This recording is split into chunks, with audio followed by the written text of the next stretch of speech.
講到最讓我哋老廣委屈嘅事情，吹空調排到第二，咁恐怕冇咩夠膽話自己第一嘅啦。嗱，呢段歷史咧，後生仔女可能唔知道，但你敢唔敢相信呢？你而家習以為常嘅嘆空調，喺我大哥後生嗰陣啊，買一台空調要使3-4個月嘅工資，死慳死抵半年，咁先可以圓一個空調夢咋。更加激氣嘅係，國外嗰啲品牌咧，佢壟斷晒市場。萬一你嗰個空調壞咗，配件要喺國外寄翻嚟，一等就2-3個月，問多兩句就唔耐煩，連售後都要睇下對方嘅心情靚唔靚。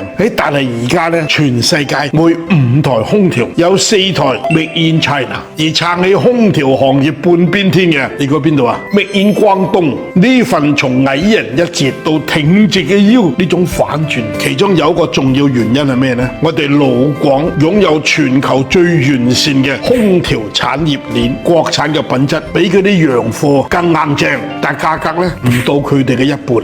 當然啦，除咗空調行業之外，仲有一個領域嘅反轉，同樣係讓人揚眉吐氣。廣東嘅營商氛圍好活躍，大家心中有數。活躍嘅營商氛圍自然亦就帶動咗咩啊？白酒嘅消費熱。但係以前呢，白酒嘅定價權幾乎係頭部品牌講咗算。我哋廣東人要想飲到一樽正宗嘅茅香嘅醬酒，喐下1-2千，最少啦，多嘅呢4-5千甚至過萬。但係拆咗嗰啲包裝之後，一樽酒價值瞬間就跌到1大半。但係呢種叫做唔公平嘅消費現象，而家同樣因為有一個攪局者嘅出現，亦都喺度發生異變。呢個攪局者就係我經常同大家介紹嘅茅味醬香酒最大嘅幕後基酒供應商貴州公酒。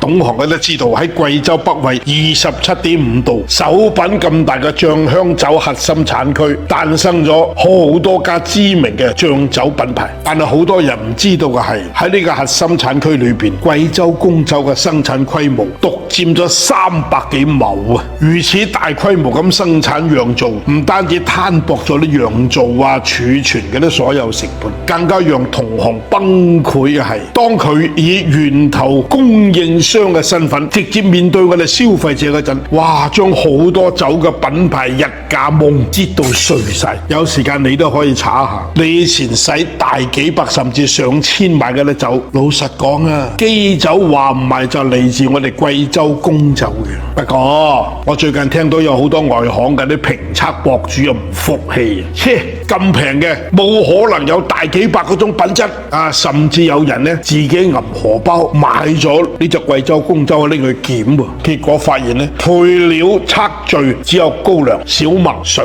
唔單止每一滴都係純糧釀造，而且影響茅味醬香口感嘅核心物質總酸總脂嘅比例，同嗰啲老大哥嗰啲喐幾大千嘅呢非常接近。當然啦，呢種口感嘅還原關鍵係咩啊？用咗同源嘅茅香酵曲啊嘛。嗱，我身邊唔少經常參加應酬啲老友都話，以前哪怕飲大幾百一樽嗰啲醬酒啊，口乾上頭呢個係常態，第二朝個頭仲痛嘅飲得多。但係而家後備箱裏邊放得最多嘅就係貴州公酒，經濟實惠仲好飲，飲完人家都仲話好嘢喎，仲有冇咁嘅？最後你會發現，無論我開頭講個空調行業，抑或我而家講嘅貴州公酒，都係我哋中國製造，靠規模、靠產業鏈優勢，讓普通老百姓享受到高品質嘅好物。呢個就係中國製造嘅實力，既有里子又有面子。